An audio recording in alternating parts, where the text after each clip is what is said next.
Hello hi and welcome to everyone. Kamal की तरफ से सभी को नमस्कार। इंडियन डिफेंस एकेडमी के यूट्यूब चैनल पर आप सभी का स्वागत है। आज के वीडियो में हम बात करने वाले हैं उन पेरेंट्स के लिए जो अपने बच्चों की एजुकेशन को लेकर कंफ्यूज हैं। बहुत सारे पेरेंट्स का हमारे पास कॉल आता है और वो हमसे डायरेक्टली किसी स्कूल का नाम लेकर पूछते हैं कि वो स्कूल कैसा है या फिर उस स्कूल की एजुकेशन कैसी है या फिर फर्दर उस स्कूल के बारे में बहुत सारे क्वेश्चन हमसे पूछते हैं।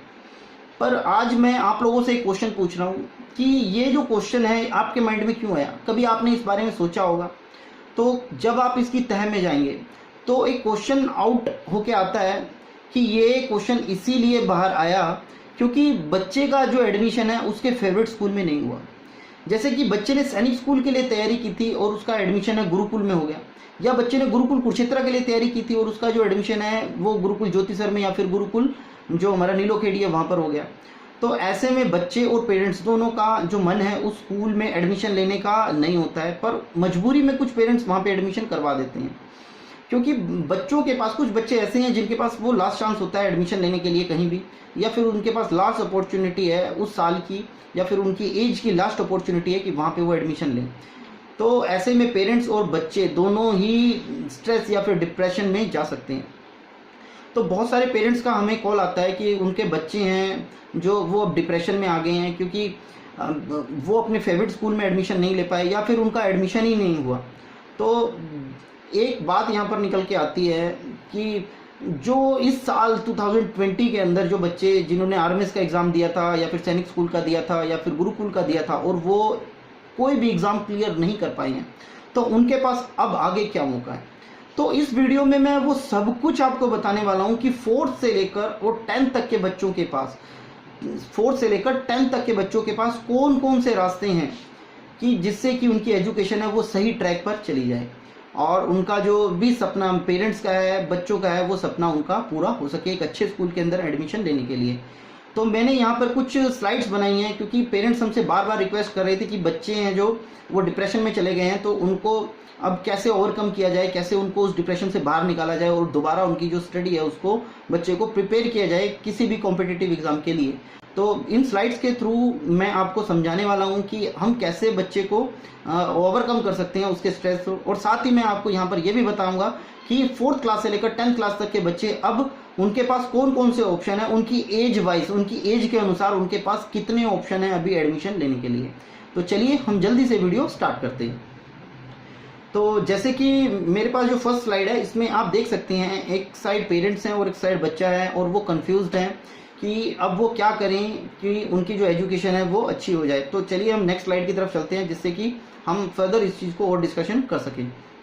तो जैसा मैंने आपको पहले भी डिस्कस किया है कि कुछ बच्चे ऐसे हैं जो ना गुरुकुल में एडमिशन ले पाए, ना आरएमएस में या ना सैनिक स्कूल में, किसी भी ऐसी इस कॉन्सेप्ट के स्कूल में एडमिशन नहीं ले पाए हैं। तो वो बच्चे स्ट्रेस में हैं या फिर डिप्रेशन में चले गए हैं। तो अब उन बच्चों के पास क्या क्या चांस हैं वो इस वीडियो में हम आगे डिस्कस करने वाले हैं। तो सबसे पहले मैं आपको कुछ डेटा दिखाना चाहता हूँ। ये डेटा मैंने अथेंटिक जो हमारी वेबसाइट है वहाँ से लिया है और उस वेबसाइट का लिंक आपको डिस्क्रिप्शन बॉक्स में मिल जाएगा। www.dailyscience.com नाम की एक साइट है, वो अथेंटिक डेटा रहता है वहाँ पे, मैंने वहाँ से ये डेटा लिया है। जैसे कि आप पढ़ सकते हैं कि बिलो 15 ईयर एज डिप्रेस और स्ट्रेस, तो डिप्रेशन और स्ट्रेस, तो जो 1990 के अंदर ओनली 10% बच्चे ऐसे थे 15 साल से कम उम्र के जो बच्चे स्ट्रेस में हुआ करते थे या फिर जो डिप्रेशन में जाया करते थे। परंतु अब 2020 के अंदर, हाँ, जैसे कि आप सभी को पता है जो हमारी लाइट की स्पीड होती है उससे भी बच्चे अब तेज चल रहे हैं। आगे जो हमारी लाइफ है वो बहुत तेज़ी से आगे बढ़ रही है, जिसके कारण अब जो कंपटीशन का लेवल है, पहले वो 1990 में यहाँ था, 1990 में वो यहाँ था, अब वो यहाँ पर आ चुका है। तो जो कंपटीशन का लेवल है वो बढ़ गया है, तो उसके साथ ही बच्चों को भी अपनी तैयारी का और अपनी प्रिपरेशन का जो लेवल है वो बढ़ाना पड़ेगा। तो आप जैसे कि देख सकते हैं according to a report 30% of teenagers suffered from depression और स्ट्रेस। मतलब अब 2020 के अंदर 30% बच्चे ऐसे हैं जो डिप्रेशन में या फिर स्ट्रेस में किसी ना किसी कारण से आ जाते हैं। तो एक ये जो बहुत बड़ा गैप आ जाता है, 20% का जो गैप आ जाता है, तो ये गैप हमारी जो डेली लाइफ है उसकी वजह से आ गया है। तो चलिए हम नेक्स्ट स्लाइड की तरफ चलते हैं। तो यहाँ पर देख सकते हैं कि बच्चे में कौन कौन से जो डेंजरस सिचुएशंस हैं, जो स्ट्रेस है और डिप्रेशन है, उसकी वजह से बच्चे को कैसे उसकी जो डेवलपमेंट है उसमें इफेक्ट करती है। तो सबसे पहले आप देख सकते हैं एनर्जी लेवल बच्चे का लो हो जाता है, उसके बाद उसको हेडेक रहता है, मतलब सर में दर्द बच्चे के हमेशा रहता है। उसके बाद मेमोरी लॉसेस और जो कंसंट्रेशन लॉस है वो बच्चे का रहता है। तो मेमोरी लॉस और कंसंट्रेशन लॉस होगा बच्चे का, तो वो फर्दर किसी एग्जाम की तैयारी अच्छे से नहीं कर पाएगा। उसके बाद बच्चे को टेंस रहता है, उसकी बॉडी के अंदर मतलब खिंचाव उसको महसूस होता है, और चेस्ट पेन, रैपिड उसकी जो हार्ट बीट है वो तेज चलने शुरू हो जाती है, उसको कोल्ड या फिर कोई भी इन्फेक्शन है वो रहने लग जाता है। उसके बाद stomach infection, multi personality disorder, इस तरह की जो प्रॉब्लम्स है बच्चे को हो जाती हैं। उसके बाद उसका जो सैडनेस है और जो सैडनेस है और जो उसकी इरिटेबिलिटी है, मतलब बच्चा ज़्यादा इरिटेट होने लग जाता है, ज़्यादा मतलब उसकी जो उदासी है, बच्चा उदास ज़्यादा रहने लग जाता है, और एक्सट्रीमली हाई जो उसका मूड है कभी लो हो जाता है और कभी बहुत ज़्यादा मतलब मूड में बच्चा खेलना कूदना शुरू कर देता है।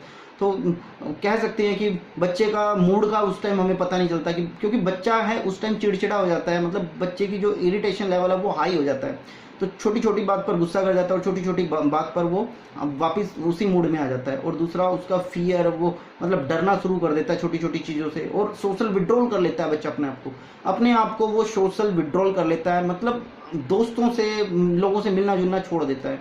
तो ऐसी बच्चे की जो स्लीपिंग हैबिट्स है वो चेंज हो जाती है। और कुछ बच्चे जैसे कि आप देख सकते हैं कि स्टडी के जो या फिर इस कंपटीशन के प्रेशर के अंदर सुसाइड भी कर लेते हैं। छोटे छोटे बच्चे जैसे कि हम देखते हैं 15 ईयर एज के बच्चे हैं, 18 ईयर के एज के बच्चे हैं, और वो कभी कभी स्टडी के इफेक्ट उसमें आकर, प्रेशर में आकर और सुसाइड कर लेते हैं। तो मैं ऐसे पेरेंट्स से और ऐसे जो बच्चे हैं उनसे रिक्वेस्ट करना चाहूँगा, पेरेंट्स से रिक्वेस्ट करना चाहूँगा कि वो अपने बच्चों का ख्याल रखें, कि उनको कभी ऐसा सिचुएशन ना आए कि उनके बच्चों को ऐसा कोई कदम उठाना पड़े। और मैं बच्चों से भी रिक्वेस्ट करना चाहूँगा कि आपके पेरेंट्स आपके लिए बहुत ज़्यादा मेहनत कर रहे हैं, तो आप ऐसा कोई गलत कदम ना उठाएं जिससे कि आपके पेरेंट्स को ये लगे कि उनकी गलती की वजह से आपने ऐसा कदम उठाया। तो चलिए हम नेक्स्ट स्लाइड की तरफ चलते हैं। तो जैसा कि आप देख सकते हैं कि बच्चे को आप जो उसका स्ट्रेस है उसको कैसे ओवरकम कर सकते हैं। सबसे पहले मॉर्निंग वॉक, सुबह जब बच्चा उठता है तो उसको आप मॉर्निंग वॉक पे ले जाइए। सुबह सुबह उसके साथ चाहे 2 किलोमीटर जाएं आप, चाहे 3 किलोमीटर जाएं, पर बच्चे के साथ बाहर ज़रूर जाएं, पार्क में जाएं, चाहे कहीं भी जाएं, पर मॉर्निंग वॉक के लिए ज़रूर जाएं। और कुछ ना कुछ करते रहें एंजॉयमेंट के लिए, जैसे कि नेक्स्ट जो पॉइंट है, डू समथिंग फॉर एंजॉयमेंट, मतलब कुछ ना कुछ जरूर करते रहें। चाहे बच्चे का फेवरेट म्यूजिक है या फिर उसके लिए फेवरेट ड्रेस है, तो ऐसी ऐसी चीज़ें उस बच्चे के लिए करते रहें। उसकी जो प्रॉब्लम है उसको आइडेंटिफाई करने के लिए आइडेंटिफाई करें कि भी उसकी प्रॉब्लम क्या है, या तो स्टडी से रिलेटेड होगी या फिर किसी और चीज़ से रिलेटेड है, तो उसको आइडेंटिफाई करने की कोशिश करें। और बच्चे के सामने कभी भी नेगेटिव टॉक, मतलब उसके सामने कभी भी उल्टी सीधी बातें ना करें, कभी भी ऐसे जो नेगेटिविटी वाली जो बातें हैं उस बच्चे के सामने ना करें। और बच्चे के साथ ज़्यादा से ज़्यादा टाइम स्पेंड करें। उसके बाद बच्चे के साथ कनेक्ट रहें, हमेशा बच्चे के साथ कनेक्ट रहने की कोशिश करें। आप नहीं हैं तो घर में से कोई भी ऐसा जो घर में रहता हो बच्चे के साथ कनेक्ट रह सकता है। अभी तो लॉकडाउन है तो लगभग सभी घर पे हैं, तो बच्चों के साथ खेलने का और उनके साथ टाइम स्पेंड करने का ज़्यादा से ज़्यादा प्रयास करें। और उसके बाद जो स्लीपिंग टाइम है इंक्रीज़ करें। जैसे कि आप अभी जो अगर रात को 12 बजे सोते हैं तो कोशिश करें कि जो ये टाइम है वो आप 9 बजे ले आएँ या 10 बजे ले आएँ, तो बच्चे का स्लीपिंग टाइम भी इंक्रीज़ करें। तो उसके बाद जो उसका फेवरेट म्यूज़िक है बच्चे का, म्यूज़िक बच्चे को सुनाएं। उसके बाद रिलैक्सेशन जो टेक्निक्स हैं कोशिश करें इंटरनेट से आप ढूंढें कि रिलैक्सेशन के लिए कौन कौन सी नई टेक्निक्स हैं, या फिर बहुत सारे म्यूज़िक ऐसे हैं जो हमें मेडिटेशन की तरफ ले जाते हैं। तो ऐसी टेक्निक्स ढूंढें जिससे कि बच्चा रिलैक्स अपने आप को फील करे। और स्मॉल स्टेप बिग इम्पैक्ट, तो ऐसे ऐसे छोटे छोटे कदम उठाएं, जैसे कि बच्चों की फेवरेट ड्रेस, बच्चों की फेवरेट डिश आपने बना के दी, बच्चों के रूम में अच्छा सा कलर जो उनका फेवरेट कलर हो, या फिर उनका फेवरेट गिफ्ट ला के दिया, या फिर कभी आप उनकी फेवरेट आइसक्रीम। इस तरह के जो छोटे छोटे कदम उनके लिए उठाते रहें जिससे कि उनको ऐसा ना लगे कि वो अकेले हैं। तो अगर जो आप पेरेंट्स दोनों अगर जो कहीं जॉब करते हैं तो भी आप इवनिंग के टाइम अपने बच्चे को समय ज़रूर दें। जो ऑफिस का काम है कोशिश करें ऑफिस में ही ख़त्म करें, बच्चों के साथ टाइम ज़्यादा स्पेंड करने की कोशिश करें। और इंटरनेट पर भी आप बहुत सारी चीज़ों को सर्च कर सकते हैं जहाँ से आपको ऐसी जो टेक्निक्स हैं डिप्रेशन से आउट करने के लिए, बच्चे को ओवरकम करने के लिए आपको मिल जाएगी। चलिए हम नेक्स्ट स्लाइड की तरफ चलते हैं। तो कभी भी बच्चों के सामने, जैसे कि आप देख सकते हैं, कभी भी बच्चों को डांटे नहीं, उनकी प्रॉब्लम को समझने का प्रयास करें। और ऐसा भी ना हो, जैसे कि आप साइड में पिक्चर में देख सकते हैं एक बच्ची अकेली बैठी हुई है और जो पेरेंट्स है दोनों मोबाइल पर लगे हैं। आजकल की इस भाग दौड़ भरी ज़िंदगी में आपको पता है कि मोबाइल सबके लिए ज़रूरी हो गया है। हाँ, मोबाइल ज़रूरी है, पर इतना भी उसको ज़रूरी ना बनाएं कि आपके बच्चे अपने आप को अकेला महसूस समझने लगे। तो मोबाइल को ज़रूरत के हिसाब से ही यूज़ करें, अननेसेसरी मोबाइल को बच्चों के सामने यूज़ ना करें। और कभी बैठकर सोचिए कि आपने लास्ट टाइम बच्चों के साथ जो टाइम था वो कब स्पेंड किया था। तो ये सोचिए कि आपने जो लंबा टाइम था, जैसे कि अभी तो लॉकडाउन है, लगभग 1.5 मंथ से ऊपर हो चुका है कि लॉकडाउन है, तो आप ये सोचिए कि लॉकडाउन से पहले आपने कब बच्चों के साथ जो टाइम स्पेंड किया था। तो ये सोचिए कि बच्चे को आप किस तरीके से खुश रख सकते हैं, या फिर कौन कौन सी ऐसी टेक्निक्स हैं जो अपना कर आप बच्चे को उस जो स्ट्रेस या फिर डिप्रेशन से ओवरकम कर सकते हैं। तो चलिए हम नेक्स्ट स्लाइड की तरफ चल सकते हैं। आप अपने लाइफ के एक्सपीरियंस को यूज़ कर सकते हैं कि कौन सा रास्ता सही है और कौन सा रास्ता गलत है। तो यहाँ पर बच्चे को समझ नहीं आ पाता है, बच्चा नहीं समझ पाता है कि कौन सा उसके लिए अच्छा रास्ता है और कौन सा बुरा रास्ता है। तो आपने ज़िंदगी के अंदर, आप पेरेंट्स हैं, आपने ज़िंदगी के अंदर बहुत सारे उतार चढ़ाव देखे हैं, आपने बहुत सारे गलत और सही रास्ते देखे हैं। तो आप उस प्रॉब्लम को आइडेंटिफाई करिए और बच्चे का पूरा साथ दीजिए उस प्रॉब्लम से उसको आउट करने के लिए। बच्चों के साथ, जैसे कि आप बच्चों के साथ टाइम स्पेंड करेंगे तो उनके साथ उनकी पढ़ाई में हेल्प कीजिए, और बच्चों के साथ पार्क में खेलिए, या फिर जो भी उनका फेवरेट जो प्ले हो उनके साथ खेलिए, चाहे कैरम बोर्ड है, चाहे क्रिकेट है, बच्चों के साथ खेलने का प्रयास करें। और घर में जब भी रहें तो हंसी खुशी रहें। जो आप अगर जो हस्बैंड वाइफ अगर जो घर में हैं तो वो उनके सामने कभी लड़े नहीं, चिल्लाएं नहीं एक दूसरे पर, या फिर ऐसी नेगेटिविटी वाली बातें नहीं करें। तो ऐसे में बच्चा स्ट्रेस है तो वो और ज़्यादा जो डिप्रेशन में जा सकता है। तो बच्चों के सामने कभी भी ऐसी बातें ना करें। नेक्स्ट स्लाइड की तरफ चलते हैं। याद रखिए, आपका साथ ही बच्चे को स्ट्रांग बना सकता है। अगर जो बच्चे हैं, पेरेंट्स के अलावा इस दुनिया में किसी के साथ अपने आप को सेफ महसूस नहीं करते हैं, तो मेरी रिक्वेस्ट आपसे ये है कि अपने बच्चों के साथ टाइम स्पेंड कीजिए, अपने बच्चों को सेफ महसूस करवाइए, उनको ये बताइए कि जो ये प्रॉब्लम है बेटा बहुत छोटी है।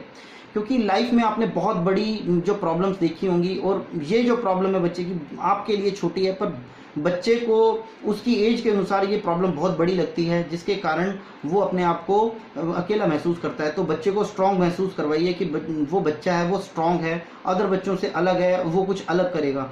आप याद रखिए, आपके जो अनुभव है वही बच्चे को हौसलों की उड़ान दे सकता है। आपका जो साथ है वही बच्चों को उनके जो सपनों की दुनिया में लेकर जा सकता है। तो चलिए अगली स्लाइड की तरफ चलते हैं।